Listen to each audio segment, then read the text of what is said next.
ThinkTech here on a given Wednesday at 4 p.m. and 4 to 5 block. And as everyone knows this is Energy Wednesday.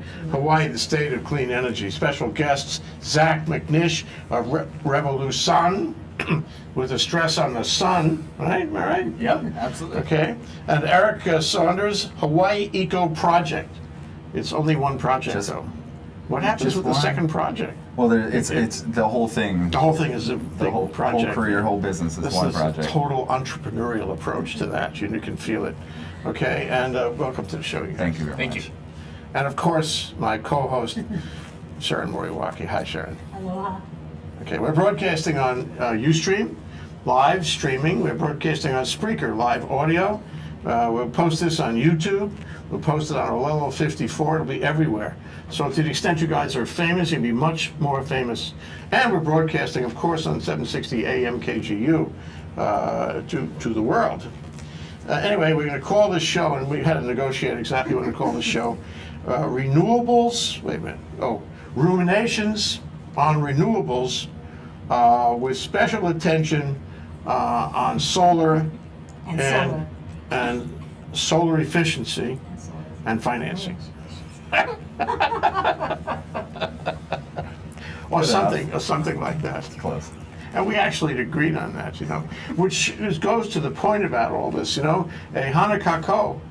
If you work at it, you can agree on anything. It's a matter of building consensus. It just gets to be really long. It's okay. It's okay. Everybody happy about it, Everybody happy. And that is the credo of the Hawaii Energy Policy Forum.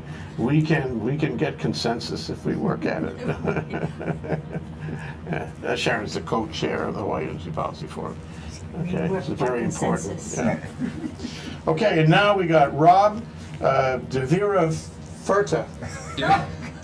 You practiced that about 3 times, but yeah, Devera Torta. So thank you, Jay, for having me. And he's with Hawaii Energy, and he's got one of those things they think up at 2 o'clock in the morning on how to incentivize us. Go for it, Rob. All right, thank you for having me for the Negawatt moment, the voice of Hawaii Energy today. Can't see me.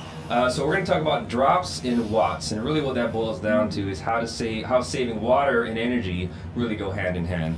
And so I'll give you some tips, very basic stuff, but I think a lot of people don't realize that water takes a massive amount of electricity, primarily in heating, but also pumping, treating, storing, delivering it. So a lot of the unseen stuff does require a lot of electricity.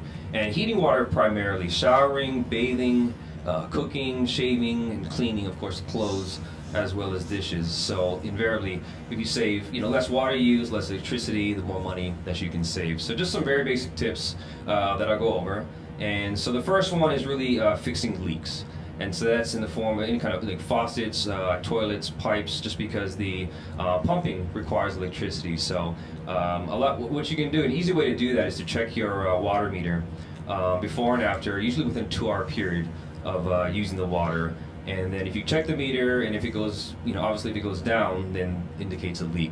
So I realize not everyone can check their, their water meter, but those that can, it's really helpful to do that. Another one is shorter showers. Maybe that's hard to do, but if you In my house, that's very hard to do. Very hard. it's easier said than done. You're right? really asking, for a sacrifice on that one. We're not talking about my wife grew up in a house which was 2/3 furo. We're not going to say anything more about it. Okay, go. We're not talking about a whole lot of time here. This is just 2 minutes. So if you just shorten it by 2 minutes, you can save up to over 1,800 gallons per person, and that's about an $80 electricity savings each year. So not a whole lot of time, but you do save up to $80 for that 1 year. Another one also with showers, installing low flow shower heads. So that doesn't mean it doesn't have any pressure. You can still have pressure and still get good get a good shampoo going, but just ones that are more efficient, and so that can save up to $160 in electricity per year. And another one is laundry. And so laundry, you can do that washing in cold water as opposed to hot all the time, and fully loaded. You just don't want to do 1 or 2 pieces of clothes. Seems pretty obvious, I guess, but you want it to be fully loaded and in air drying. So we'll take advantage of the Hawaiian sun, put it out there. It's a lot easier than drying it, so that saves obviously a lot of electricity. And then the last one is really dishes, washing your dishes. I think I talked about that earlier. So again, fully loaded. You want it kind of packed to the rafters, and use a little elbow grease to hand dry Or it. you could just not wash them at all. You could not wash them at all, or you could use That's how paper we plates save and food. plastic forks and plastic spoons. Or not eat. No, It costs plenty of plastic. energy to make plastic. Don't forget about that. Oh, that's right. I meant silverware. What am I saying? Go watch that. All right. So if you want to learn more, about we have different. Hawaii Energy has different ways to save money on the electric bill, both for residents as well as businesses. So visit us, hawaiienergy.com. And there's a number of different things you can take a look at on there. We also have a newsletter you can sign up for. So anything going down in the electricity world, saving electricity, come check us out.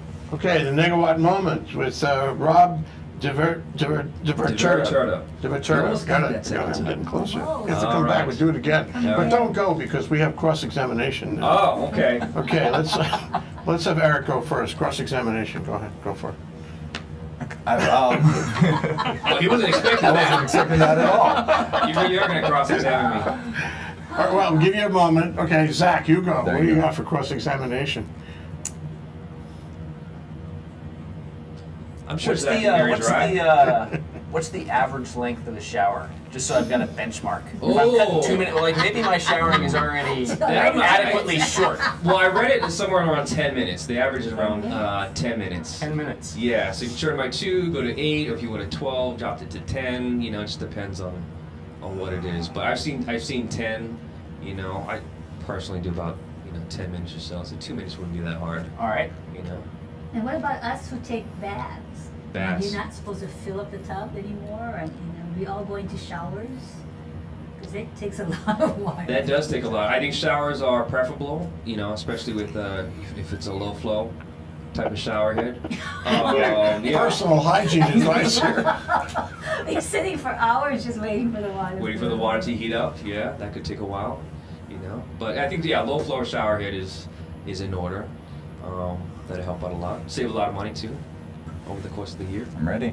Okay, You ready? what's ready? Gardening. You have Gardening. the sprinkler, the timers, or drip lines. Yeah, I didn't mention this, but the one way is I don't even know if they even call them, but it's a sprinkler head that kind of no one can see this, but it's the way it sprays as opposed to one that's more efficient. It's more economical with the water. Also, what you said with the timers, so you're not having one out there. Kind of like, it's probably more like in the 80s and 90s where they had ones that just kind of sprayed for hours and going back and forth in the same place. So now everything is, the ones that pop up. I don't know what they're called, but those are more water efficient than they are. With the others, you kind of just attach to the hose. So you put that all around your yard? So it's usually It's not in one place. it's usually pre-installed with a plumber and have it around your garden. And so those are generally more energy efficient. If you're a condo or townhome, which I have, which not as big a concern, but those more with homes, I guess, could install those as opposed to just hooking it up to a hose. What about washing cars? Ooh, just some challenging questions here. Hey, that takes a lot. Washing cars. Well, okay, this goes beyond my knowledge, but just you should basically Don't be wash using it. some. No, you should wash your car. You can take it to a car wash, or Oh, you let could somebody use. else's Yeah, water. or generally you don't want the water to continue to flow, right? So if it's just constantly flowing, you want to fill up a bucket. Have a nozzle on there instead.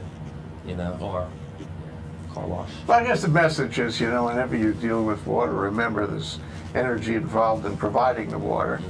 And I think a lot of if you people use don't less realize water, you use less energy. that. Less energy, saving one in the long run. If I, all this advice you're giving about this, I mean, should I do this first, or should I take my old refrigerator down? What's more important for the cause? By the way, on the refrigerator, I get some money. Yeah. So you're probably going to tell me the refrigerator first, and then I could worry about the Well, water. yeah. The first thing we stress is energy efficiency throughout your home to make sure you're being, turning off lights, and if you have energy. I think what you're talking about is the Energy Star appliances. So if you Indeed, don't I have one am. already, Where I get my yeah, money. exactly, I want money. for the bounty program. So we have a great bounty program going on here. So anybody who doesn't have an energy efficient refrigerator that basically trades up to one. So there's an incentive there of $25 as well as $65 on the neighbor islands. And so that's one of the sucks up the most electricity in the appliance is your refrigerator. Okay, we're going to go next part of the show. All right. Thank you, Rob. Thank Great you for having work. me, Jay, Sharon. Hawaii Appreciate it. Energy. Thank you. Thanks, guys. And by the way, Hawaii Energy is one of our sponsors for this show. So is Hawaiian Electric Company. I'm starting to call it Hawaii's Electric Company. You know what I mean? Hawaiian Electric. No, but it's been with us for 120 years, so you know we love it, right? You know. And DBED, the Department of Business, Economic Development, and Tourism. Those are the three. Okay, there are actually others too. And now I hear a sound in my ear that is signifying to me and to all of you that we're going to take a break. So this is Hawaiian State of Clean Energy with Zach McNish of Renewables and Aric Saunders of Hawaii Eco Project, and Sharon Moriwaki, my co-host in this program. We'll be right back after this break for more on clean energy. Hi, how are you? You feeling good? Are you feeling lucky? ThinkTech Hawaii, it puts a bubble in my blender.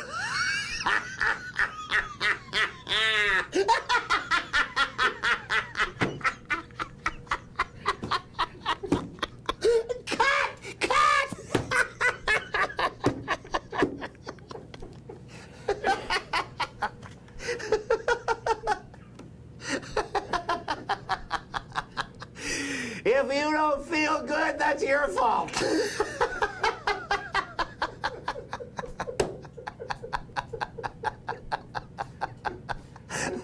Now that's live TV, folks.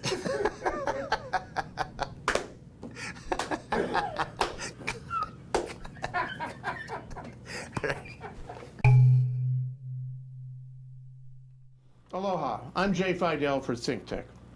For nearly half a century, the Hawaiian Foreign Trade Zone, number 9, has brought the benefits of the Foreign Trade Zone program to Hawaii businesses and entrepreneurs. DBED, the Hawaii Department of Business, Economic Development, and Tourism, operates Hawaii's Foreign Trade Zone program. It does so to encourage international business and economic development. The Foreign Trade Zone mission is to increase the amount of international trading activity in Hawaii, thereby providing employment opportunities for the residents of our island state. For more information, see ftz9.org. I'm Jay Fidell of ThinkTech. Mahalo. Aloha, my name is Dan Bauer and I'm the General Manager of the Plaza Club. The Plaza Club is Honolulu's premier business club. We're located in the heart of the financial district on historic Fort Street Mall. On the 20th and 21st floors atop the Pioneer Plaza, our commanding skyline views, along with our award-winning cuisine and service, are known as the place to do business downtown. We offer professional as well as social events and programs to our members and their guests, all tailored to enrich their professional and personal lives and to give them the cutting edge that they deserve in business. Why don't you consider becoming a member of the club? Call me at 531-7788 or come see me and let's talk business and how the Plaza Club can work for you. Again, my name is Dan Bauer. I'm the General Manager of the club and I'm here for you. We want to thank our underwriters. Hawaiian Electric Company and its affiliates Maui Electric on Maui and Hawaii Electric Light Company on Hawaii Island are deeply committed to the communities they serve. Galen Ho is a Senior Executive of BAE Systems, a global defense, security, and aerospace company. The High-Tech Development Corporation, the state's leading technology agency, attached to the Department of Business, Economic Development, and Tourism. Castle and Cook Hawaii, with a time-honored legacy that spans more than 160 years and revolves around its mission of investing in Hawaii, creating communities, and providing for the needs of our state. Hawaii Gas, formerly the Gas Company, a proponent of the Liquefied Natural Gas Initiative, helping Hawaii achieve its transition to clean energy and a better energy future. Collateral Analytics, a Hawaii-based tech company empowering the real estate industry with greater and faster access to the tools and data they need to make better informed property. Okay, we're back, we're live, we're here with Sharon Moriwaki, my co-host, and Zach McNish of Renewables and Aric Saunders of Hawaii Eco Project. Just one word about Hawaii Eco Project, because we don't know too much about it. Tell us about it quick. Be real brief. We started out as a renewable energy company. We're not necessarily just PV. We do energy efficiencies, EV charging. We've done a lot of LED retrofits. We kind of look at a building as a whole, as an entire ecosystem, reduce their usage, and then go and provide an energy generation solution as well. We've provided financing, the PPAs, and things like that for nonprofits and as well as residential and regular commercial customers as well. Sounds like you have 500 employees doing all those things. We have a very efficient staff. Okay, Zach, you have 500 employees, am I right? No, we don't have 500 employees, but we Revolution does residential, commercial, and small utility scale projects in Hawaii, and franchising our business on the mainland as well. Okay, let's dive right into the current events. This whole thing was a piece in the paper by Alan Yonan on Sunday about, the fact that we didn't have a system by which the utility could say no. And so the utility gets all locked up and doesn't want to give approvals, and then the installer community doesn't like that, and the owners who have expectations, they don't like it, and what are we going to do? I mean, there is a point at which too much return energy is going to fry the system. And when it fries the system, we're all going to be sorry, because the system won't be reliable. Pieces of equipment will go up in little puffs of smoke, and we'll have to write to Germany for replacements. It may be Germany or somewhere else. I don't know where it is. But I'm just saying that, there's a point out there which we should be concerned about. And, to me, looking at the common good, the most important thing of all is what? Keeping the lights on, okay? That's the most important thing. It's more important than anything else. So, query, what's happening? I think there's a short-term vision to keeping the lights on, and there's a long-term vision. Part of this whole energy initiative is to make Hawaii more sustainable, less dependent on foreign oil. So there are real issues facing us today. There aren't a ton of solutions in front of us immediately. There's steps that could have been taken, I feel, to plan accordingly to possibly alleviate some of these concerns. The suddenness of the stop, a little bit, kind of caught everyone off guard. But I do think... Which there was the tax credits? No, everything catches everybody off guard these days. Well, we've had, every year, there's been at least one or two bumps in this industry. This one happens to be probably the most effective. Always has emerged, for sure.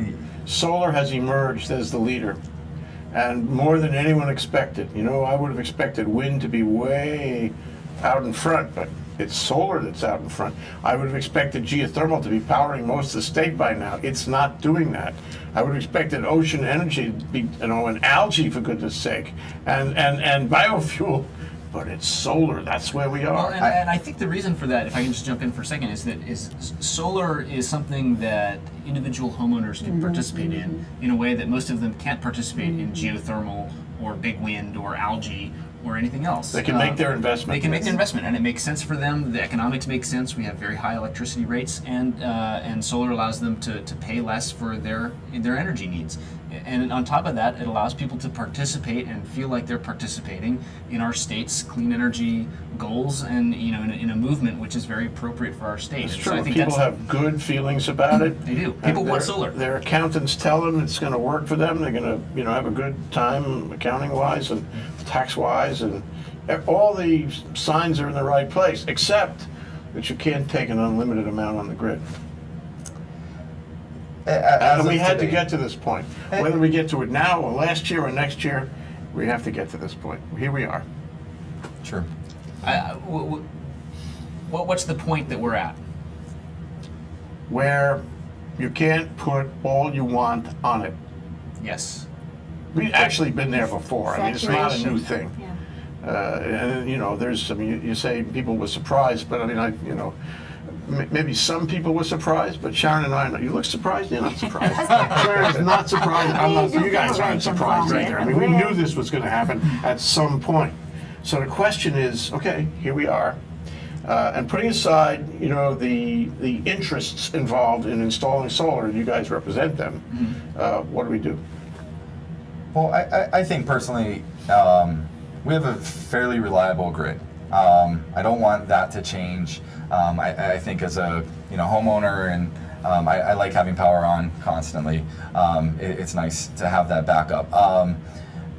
I think some of the metrics that are being used may be a little conservative as far as are we at that point. I think that's where Zach was trying to get is what is that point where are we really at that dangerous level? State or Who's island-wide, going to say? statewide? Well, so I Reasonable think- men will differ, So- and women.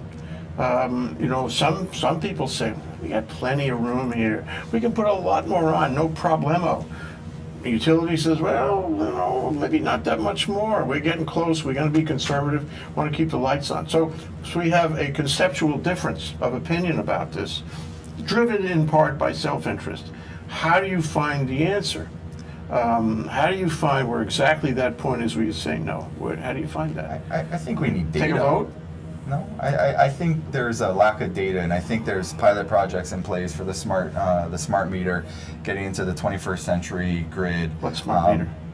There's pilot projects going on Maui right now with Hitachi and some other organizations, testing it out, being able to. And Kauai is pushing it. There's some controversy behind it. Yeah, they got the same controversy with the KIUC as we have here. Exactly. So it's data. It's an outdated grid. No one will stand up and say this is the perfect grid. This is the grid we're going to have. What the problem is that in the old days, the power went one way. It was all built to take it, not to give it. Right. Now we're giving it. From And the grid is not really built for that. From a few select sites, right, is where all the generation came from. Now that is distributed, throughout the communities, the businesses, and things like that. So it's evolving. If you look at pretty much every other industry, it's evolved. Technology has taken over. Even telecom and all that have evolved, and the utilities are really the last frontier. For that, and I think you're going to see a lot of changes technology-wise, data-wise. I think that will make that in a collaborative effort to make the utility more efficient, as well as still allowing more and more PV on there. There's data, and then we'll get much further into the storage idea as well. Yeah, well, I want to talk about storage, but first I want to know. What's the solution? Yeah, well, okay, let's start with that. So I think it's important to point out that the first step in the solution is precisely what HECO is doing, which is differentiating different areas of the grid based on the amount of distributed generation, solar, or in this case it's almost all solar. Whatever the circumstances are in that circuit, area. right? So there's 500 and some odd circuits on the grid on Oahu. Okay. I think my numbers could be off by a few, but there's a lot. And some of them have a lot of solar on them, and some have very little solar on them. And so now HECO is differentiating those areas in a systematic way, and sharing that information with customers. And so customers know what areas they can, are more available for solar. And That less sounds like a available. good thing. It is a good thing. Yeah. It's a good thing. So I think that HECO's absolutely on the right track on that first step. And then the next step is, when HECO gets a warning signal, hey, we think this may be full. Okay, let's interrogate that. Let's figure out, is it really full, or can more How do you be interrogate put that? safely on that through data? Right. I mean, there are It's not studies going data on Maui. You're talking about Maui. But the Sandia National Labs is constantly producing reports and updating them and whatnot. And so I think But there's a process. when you talk about data, aren't you talking about data right here, right now? Data about how many houses, data about how many houses are pushing energy back, how much they're using, how the lines are doing, that kind of data? That's part of that's part of the equation. I think the other part is then, what would happen if we put more on, right? That's a question, that's a counterfactual or whatever we call that. So, Well, so we can't know that. That's and so prediction. That's that's data prediction. analysis, analytics, But right? it's based on data from other locations, right? It's based on Do you know this? I mean, I don't. Well, I haven't heard that. on Friday, HECO is adding monitors to each of their circuits to get better data. They don't have it on every circuit at this point. They've said they're working towards that. So as they get that, they'll know more. They admittedly said that so we have these two different penetration levels. We'll just focus on the 100% daytime minimum. Okay. That is the amount of PV on a circuit between 9 and 5. So whatever that minimum load is between 9 and 5, it's either going to be at 9 or 5. They're using the peak PV production that usually would come at noon, and using that number to go against this, that daytime minimum. So they admittedly know it's a conservative estimate, but it's a safe estimate for now because they don't want to have the problems you initially started this conversation with. So they're saying is they put more monitors and you're able to look at each circuit individually, they'll truly see where that peak is on PV, and then now that's they'll be able to move that 100% daytime minimum up on these given circuits. Right, but don't you need, this goes to the storage reference you made, don't you need to have a place where the extra energy lives until you need to call on it? And where is that place right now? The music comes as I ask the critical questions, the music. Okay, this is time to think about it. I know we'll come up with something. Okay, this is Hawaii, the State of Clean Energy here on 760 AM KGU with Zach McNish and Aric Saunders talking about ruminations on renewables with special interest on solar and solar efficiency. And Sharon Moriwaki and me, we're going to find out what's going on here. Okay, we'll be right back after this break. Hi, how are you? You feeling good? Are you feeling lucky? ThinkTech Hawaii, it puts a bubble in my blender.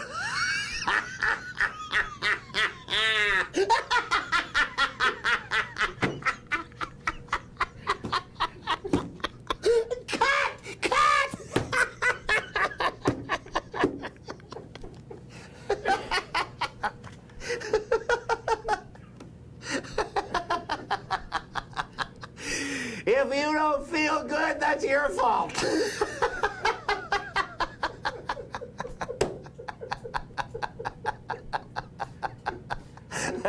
Now that's live TV, folks.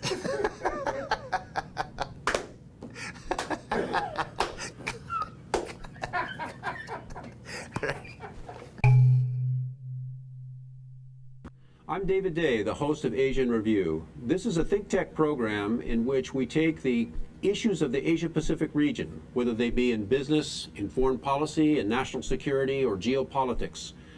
And we take those issues and we try to probe down in some real depth. Maybe it's not always politically correct, but we get to the truth. We do things that the regular media can't do. And the reason that we can do those things is because we here at ThinkTech have the contacts, we have the network, and we can take the time and explore the issues in depth. Tune in every Thursday at 4 p.m.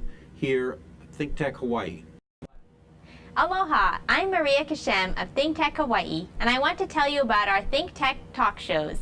If you didn't know it, ThinkTech streams video and audio for all of its shows live on the internet from 2 to 5 p.m. every weekday afternoon, and we replay them all night long on Ustream.tv.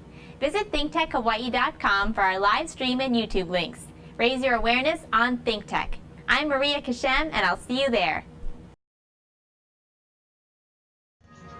I'll stop. Thank you, Jack Waters. You know, you guys, and I say you guys, I mean everybody. You miss the kind of intensity that we have during the breaks. It's almost like we had to sell the breaks. The best part is the breaks. Trying to get down to it, man. So okay, let's deal with the kind of stuff we were talking about in the breaks. So, wouldn't life be wonderful? And we've all said this for a long time. If we had storage. Hydro, or a big rubber band, or all kinds of battery possibilities, or electric cars with batteries. That's not happening anytime soon. Or whatever you name, some kind of storage. Without storage, you have too much with a system that's not built to save anything. And so what do? You get grounded, and it's a terrible waste. Think of the starving children in Moldavia. Grounding electricity. How could you do that? Throw it away like this? Worth money. So what do we do? I mean, looking at it fresh, what do we do? The system can't handle storage. There is no storage. What do we do? So I was just up in Chicago at the big Solar Power International. There were 28 companies offering storage solutions. Big ones or little ones? Both, big and little, startups, long-established entities.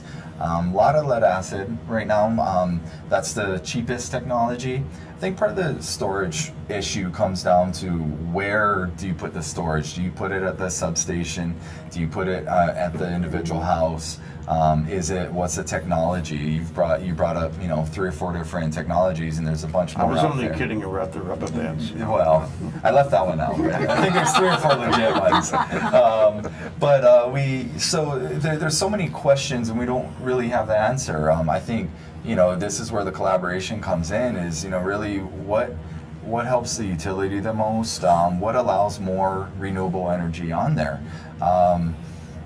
And what the technology is. I think in 2014, you will see almost I don't think it's any secret. I think every solar company will have an offering with batteries of some sort. Storage. Storage, yeah. Of whether it's lead acid or lithium ion. Lead acid is the kind of the long-standing. This is a long-standing conventional model, and I went to visit the the Verizon wireless facility. Its location is not disclosed, and they have backups for the cell phones. No matter what happens, they got to have a back on that. What do you think it is? It's lead-acid batteries. You walk around, put water in from time to time. That's it. It's it's simple. A room's full of batteries like that. It sounds like it's old technology, but that's what they use. That's where it's at right now. There's some. The good side is it's cheaper. It's a fairly viable alternative. The downside, it takes up a lot of room. There's a lot of maintenance, lifespan of 3 to 5 years, and then you have different. So would you put this by each house like Joseph Turnia and the Empower facility, or would you put it in a central place? Or would you put some things in a central place and some things on the I guess house? if in a central place, you have to have big batteries, whereas, and if there's taking lots of space. The problem is that sometimes they burn, it's a problem. Yeah. So, I guess as a solar company that does a lot of DG, I guess that would be pretty clear that we think it's distributed. You mean the batteries? Yeah, the batteries At and the home. I think there's going to be 2 options. It's probably going to be a combination of some sort, because you can't force homeowners to put battery on as of today. It did happen in Germany, but How expensive would it be for a homeowner to buy? I can tell you It's that huge. Joseph Turnia's Empower is between $15,000 and $25,000. Wow. And that's It's on not top cheap. of the PV. Right. And so there's that. There's no incentives in place or anything with that. And then every household is different. If you have retirees that are home most of the day, they're using most of their power during the day. Whereas if it's a young family of 4, they're out, they go to sports, they come back, then they cook and do laundry. They're using most of their power at night, so they have a larger storage need. So it really depends. So it's going to be case by case, and it's. So there's so many questions in how to implement it. So It's true. I mean, we're inventing a new world here. And when we finish, it's going to be fabulous. But what about Revolution? Do you have a storage package that you're selling? So, as Aric said, I think every solar contractor in Hawaii is working on a storage package. Say right now. working on or selling. Which one? We're not currently selling storage, but I expect that we will be soon. Watch the Turnia.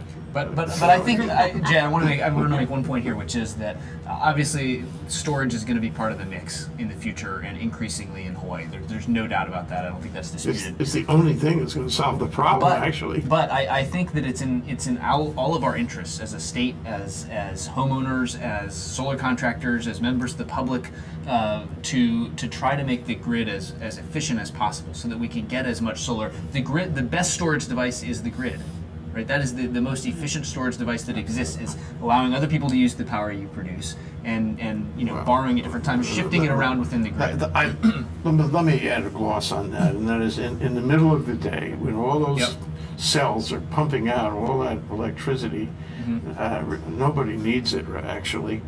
And you'd have this problem of spilling. At night, it's going to be the other way around. So where actually would the extra power live, on the grid, and with what equipment? Right. So I agree that, I mean, storage is part of the solution, there's no doubt, but there are other things, you know, if you were to rewire the circuits, there's plenty of office buildings that use a whole heck of a lot of power during the daytime and have almost no ability to put solar on their roofs because they're really tall and have a bunch of... So from those who can generate it to those who need it. Yeah. So it's intelligent distribution. Yes, and I'm not a technical person, so I can't tell you how exactly that can happen. I'm just saying as a member of the public and as a resident of Hawaii, I think it's clearly in all of our interest to try to find ways to make that happen. Absolutely. And work together to do that. Absolutely. You know, and I actually think that people in general, you know, you guys, the industry, solar industry, and people who put solar, they ought to know more about the smart grid. They ought to know what it means. We've heard that term for how many years now? But if you ask the guy in the street, so what is it? What is it? And some people don't even want it you like in to get their a pretty homes. amorphous answer. Well, I don't know what it is. It's just smart, that's all. But I think even that term is evolving. I think we've had meetings and the term is getting more towards the 21st century grid versus a smart meter because, you know, a smart meter can be anything. And same thing with batteries. Batteries can do anything, whether it's to provide backup power or to provide smoothing to the grid. Even doing that, you know, so if the utility is worried about this much power coming out and everyone puts in a battery and now only this much is coming out, you know, we've helped the grid and now more people can install PV and put those batteries on. So there's Off the other, grid. yeah, so I mean, they're not necessarily off, they're just having less of an impact on the grid, so there's less flowing back to the utility and it's easier for them to manage. So I think at that point we get, you know, more homes on and the utility's in a safe spot, they're happy, and this is where the collaboration and, you know, we have to be able to share data and understand what's really happening there, so we can design the right size systems, and so there's got to be a lot of collaboration and to advance this. I do think where Zach was going is that more efficient grid is probably a cheaper or more immediate route than implementing batteries into, you know, the entire grid. Like I said, if we go lead acid, which is available today, marketable at a reasonable price, you know, you're going to replace it in 3 to 5 years. Right. So Yeah, you're it's just not You don't want to go down the wrong trail. pushing the can down the road. So, you know, where being able to make the grid more efficient, you're able to have a long-lasting. It's a capital investment. Exactly. Yeah, and there's so many issues around this. I mean, it's not, we could have a 6-hour show and never really get to square one on exactly what should be done. But I mean, I've heard what you were saying, a number of times, and that somehow if you build a smarter grid, it's more resilient and it handles more of the overflow, and it's not going to be exactly what you want, but it will be less risky if you have a better distribution and you have devices. I don't know exactly what devices, but if you have devices on the grid, and I think that's the first step. Problem is what devices, where do you get them, how do you install them, and here's the big one, and I put it to both of you, how do you pay for them? Smart grid devices, how do you pay for them? Some people say, Alan Yonin's article on Sunday, some people say, well, you have the utility pay and have them put it in the rate base. Other people say, have the homeowners pay for the homeowner level of smart grid device, maybe the meters you're talking about, and have the utility pay and apply to the rate base the bigger ones, involving the bigger, the PV farms and whatever, big stuff. How do you feel about this? How do you feel about cost in general? A lot of people think that shouldn't be their responsibility, that somebody else should pay, but who? Well, I think the general, or the consensus, not consensus, let's just say one of the ideas is that ultimately the entire grid benefits from a smart meter system, like a more efficient meter, right? So the whole idea is they're able to add more renewable energy, which is much cheaper than what they're paying now for the low sulfur. So everyone does ultimately benefit from a better grid, and so not just the people that are installing solar. They may have an immediate impact dropping from $300 to $16 on their bill, but With that, they're also, in theory, reducing the amount of oil that HECO is purchasing, and so the cost of fuel. Well, are you suggesting that if I find a black box, I don't talk about this, Sharon's heard me talk about this before, a black box that goes at the house level, that will ameliorate the problem, that the grid in general, the public in general should pay for that? I mean, wouldn't it be fair if Renewables was going to sell a system to include the black box in there that helps the community, but primarily helps this one person, this one homeowner? I mean, there's got to be a distinction, I think, between a black box that helps one house and a black box that helps, 100,000 people. And it occurs to me, Jay, as we're talking about this, that I think there's really sort of two issues that we've wrapped up into this conversation. One is the safety issue of the grid, right? And HECO is concerned that too much distributed generation on individual circuits will create unsafe situations.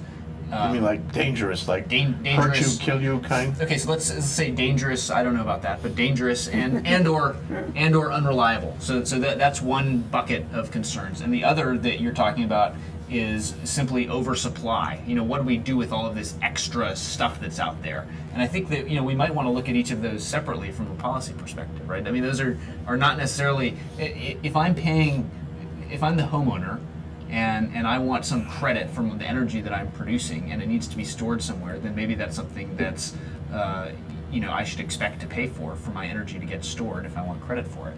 On the other hand, if it's simply an issue of the grid working the way that we as a society want our grid to work, and the way that we want our public utility that we've granted a public monopoly to operate, then maybe that's something that should be in the rate base or should be borne more across the board. Lots of issues. I just had this vision in my brain I want to tell you. When I grew up in New York City, there were these guys that walked down the sidewalk outside your house, and they would say, I cash old clothes. And they were willing to pay you cash for your old clothes. And I'm not kidding. I mean, I'm older than I look. And you would throw the clothes out the window, okay? And they would put money in a little bag on the end of a string, and then you'd sell your clothes that way. Then they, So how about this for a vision? So you have too much PV. This man comes down the street and he says, I'll buy your PV. Just drop it out the window. I'll take it. I'll put it in my little backpack here, and I'll take it away, and I'll give you cash for it. Yeah. I mean, if we had a black box where the guy could actually buy your PV off your system. That's the free market, non-monopoly version of our energy system, right? I'd love to, put history together. So we take a short break, then come back, and we're going to solve this problem for once and all. That's Zach McNish, Renewables, and Aric Saunders and Hawaii Eco Project, and we're finding out the truth of the universe here with Sharon Moriwaki on Hawaii, the state of clean energy. We're talking about ruminations on renewables with special interest on solar, the efficiency and financing. We'll be right back. Aloha, I'm Jay Fidell for ThinkTech. For nearly half a century, the Hawaiian Foreign Trade Zone, number 9, has brought the benefits of the Foreign Trade Zone program to Hawaii businesses and entrepreneurs. DBED, the Hawaii Department of Business, Economic Development and Tourism, operates Hawaii's Foreign Trade Zone program. It does so to encourage international business and economic development. The Foreign Trade Zone mission is to increase the amount of international trading activity in Hawaii, thereby providing employment opportunities for the residents of our island state. For more information, see ftz9.org. I'm Jay Fidell of ThinkTech. Mahalo.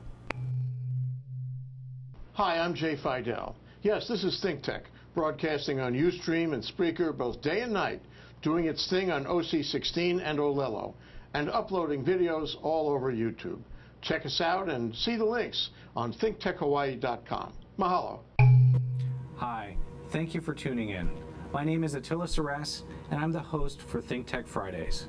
Join us online 24/7, 365 days a year at thinktechhawaii.com. We're talking about things that matter to Hawaii and around the world. My name again is Attila Saras, and I'm the host for ThinkTech Fridays. Mahalo.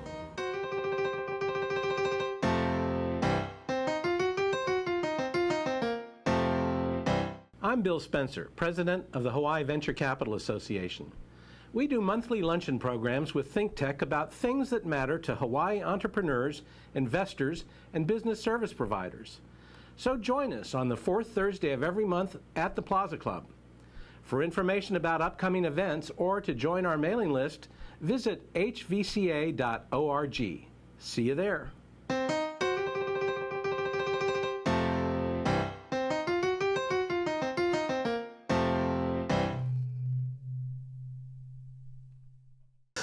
Hi, how are you? You feeling good? Are you feeling lucky? ThinkTech Hawaii, it puts a bubble in my bender.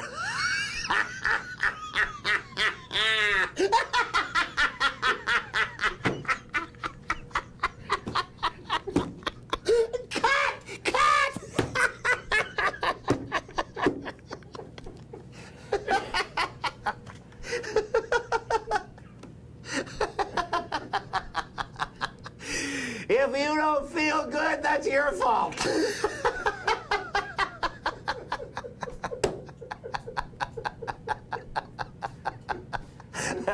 Now that's live TV, folks.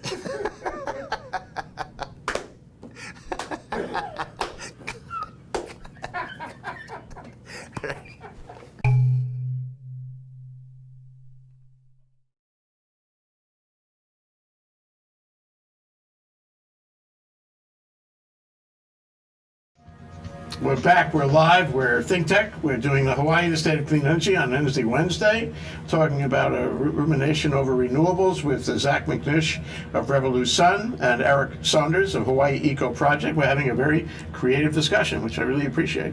What do you think, Sharon? It's wonderful. Yeah. We're going to solve the problems in the world. We're going to try, we're going to keep on trying. Right. So here's my idea. Black box, okay? You can buy this black box for like $200, no big deal.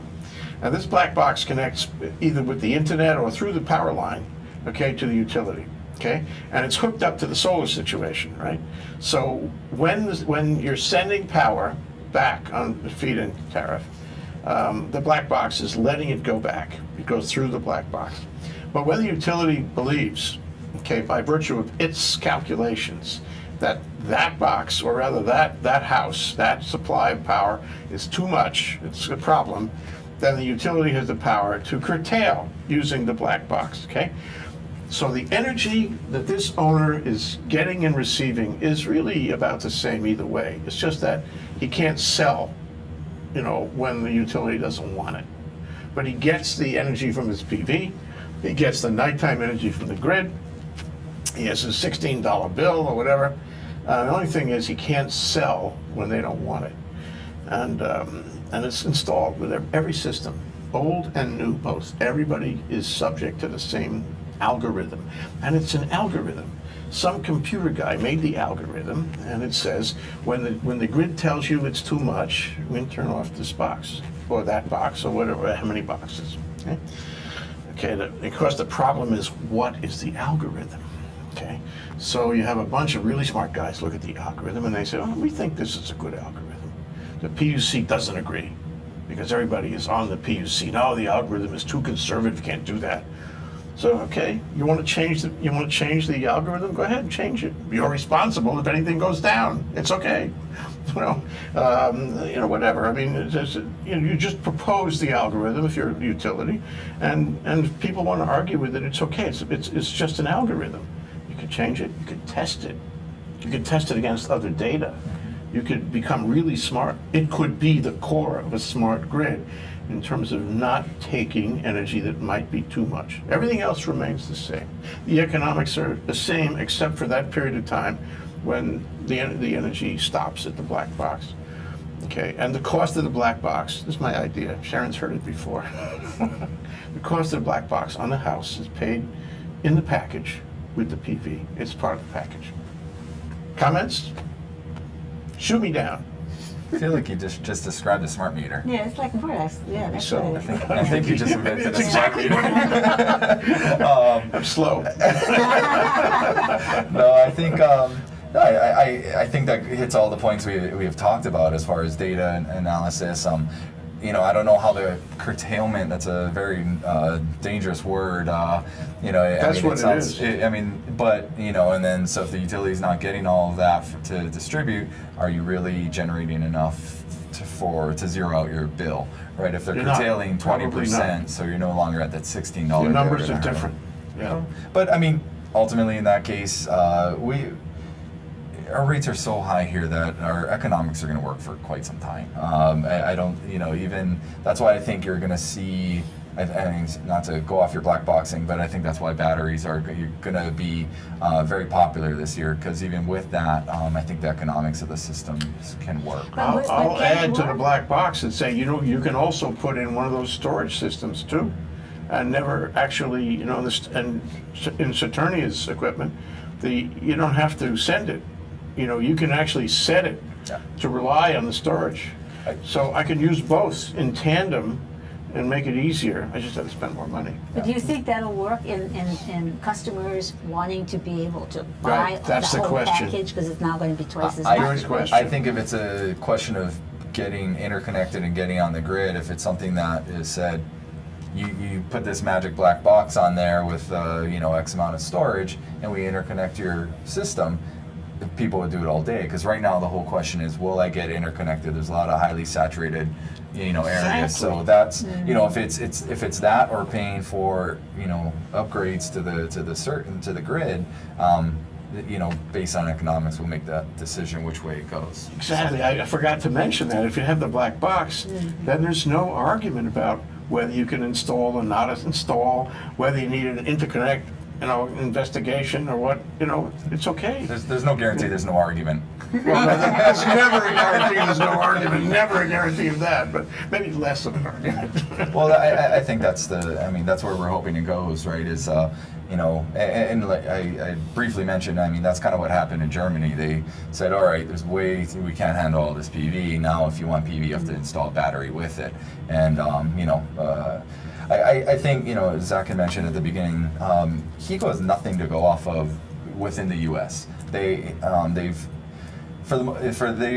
been progressive between HECO and MECO. They have the most PV on the circuit, or most renewable out there, and no one else in the U.S. is even close to what they're experiencing. But I think looking towards Germany and Europe, Germany has no sun. It's not a sunny place. It's really interesting how that works. And so it's always been one of the leaders. And so I think it's good for us to look at that. Sure, the grid's a little bit different, but I think we can take some very valuable things from them, policy-wise and technology-wise, and implement them here.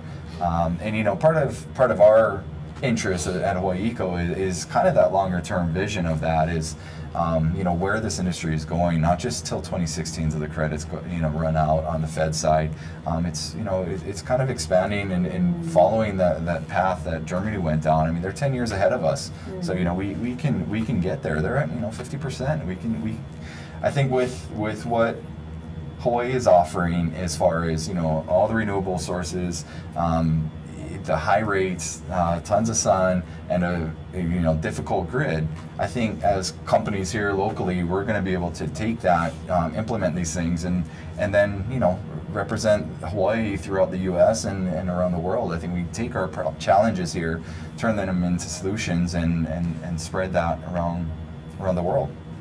I agree with Aric that I think there's no doubt that if we're able to come together and solve these problems and win this, as a community, we will be a model for other places, and we can, that will be an asset for Hawaii. We can export that.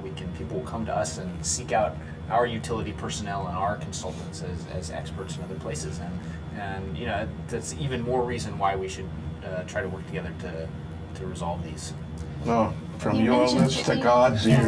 But you mentioned Germany. Are there any other places like that have not conquered, but they're on their way to solving the problem of the storage, the smart grid, and using all the energy they can produce? I think there's multiple parts in Europe that are kind of leading the way.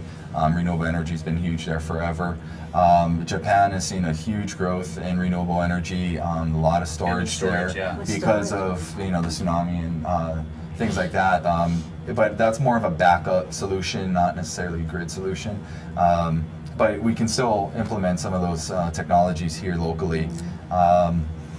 And yeah, I think, you know, we work with, you know, some international organizations, and they look to us, look to Hawaii.